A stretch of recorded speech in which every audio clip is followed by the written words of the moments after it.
నార్త్లో ఈసారి శివరాత్రి బృందావనంలో చేస్తున్నాము. ఎవరికి వీలుంటే వాళ్ళు రావచ్చు. 18, 19 తారీఖులు ఫిబ్రవరి. అక్కడ అన్ని ఆశ్రమాలని మనం చూద్దాము.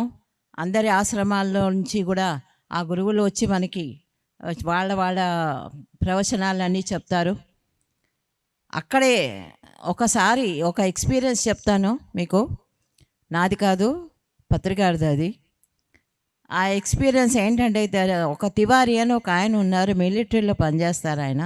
ఈ బృందావనం ప్రోగ్రాం కూడా అన్నీ ఆయనే చూస్తున్నారు. ఆయన ఒక చెట్టు కింద కూర్చొని ధ్యానం చేస్తున్నారు. ఆ చెట్టు కింద కూర్చొని ధ్యానం చేస్తుంటే ఒక స్వామీజీ ఒక రూమ్లో ఉండి ఆయన చూస్తున్నాడు. ఆయన 21 సంవత్సరాల నుంచి మౌనంగా ఉన్నారు, మాట్లాడరు ఆయన తన శిష్యుడినో మరి ఆ అసిస్టెంట్నో పిలిచి రాసి ఇచ్చారు, ఆయన్ని ఇక్కడికి రమ్మని చెప్పు అని. అంటే సరే అని చెప్పి ఆయన వెళ్ళి ఆ తివారీ అనే ఆయన దగ్గరికి తీసుకెళ్ళారు. ఎక్కడికి? ఆ స్వామీజీ దగ్గరికి తీసుకెళ్తే ఆయన రాసి ఇచ్చారు, మీరు పత్రిజీ శిష్యులు కదా అని. ఆయనకు పత్రిజీ అంటే ఎవరో తెలియదు, ఎప్పుడు కలవలేదు, కానీ ఆయన గుర్తుపట్టేశారు. అది నేను చెప్పేది, మూడో కన్నుతోటి. అది అసలైన విషయం. సో ఆయన అక్కడ మనకి చెప్పారన్నమాట, మీరు దీన్ని ఇక్కడి నుంచి ముందరికి తీసుకెళ్లే బాధ్యత మీది అని. ఎంత గొప్పగా ఆయన ఆశిస్తున్నారు. ఇప్పుడు స్వామీజీలు ఉంటే నా వెనకాల రండి, నేను నేర్పిస్తానని చెప్తారు, కానీ ఆయన అలా చెప్పలేదు. మీ గురువు చాలా గొప్పవాడు, ఆయన ఆశయాలను మీరు తీసుకెళ్లే బాధ్యత మీ మీద ఉంది అని ఆయన చెప్పగా, అది కూడా రాశారు. చెప్పడం అంటే చెప్పడం కాదు, రాశారు. అది నా వాట్సాప్లో అది కూడా ఉంది. సో ఇలాగా ఆయన చెప్పడం వల్ల ఆయన కూడా వస్తున్నారు మన దగ్గరికి. సో ఇలాగా బృందావనం, మధుర ఇవన్నీ చూసుకోవచ్చు.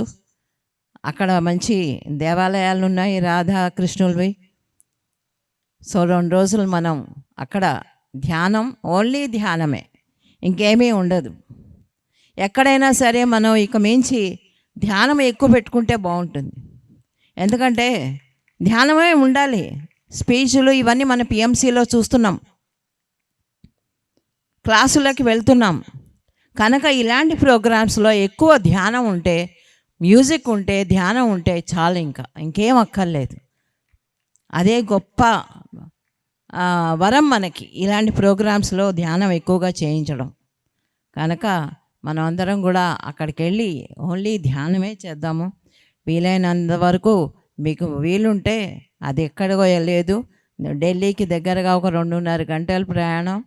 సో అక్కడికి వెళ్ళి మనం చేయొచ్చు. ఇలాగా నార్త్లో కూడా 4-5 విశేషాలు. మొన్ననే అమర్కంట వెళ్ళొచ్చాను, మీకు అన్ని విశేషాలు ధ్యానామృతంలో చెప్పాను, మీరు వినే ఉంటారు. చాలా గొప్ప ప్రదేశం అది. అది కూడా నర్మదా నది పుట్టిన ప్లేస్. అది చాలా అద్భుతంగా ఉంది నర్మదా. ఆ సెలయేరు అసలు ఆ యొక్క ప్రవాహం చూస్తుంటేనే ఎంతో హ్యాపీగా ఉంది.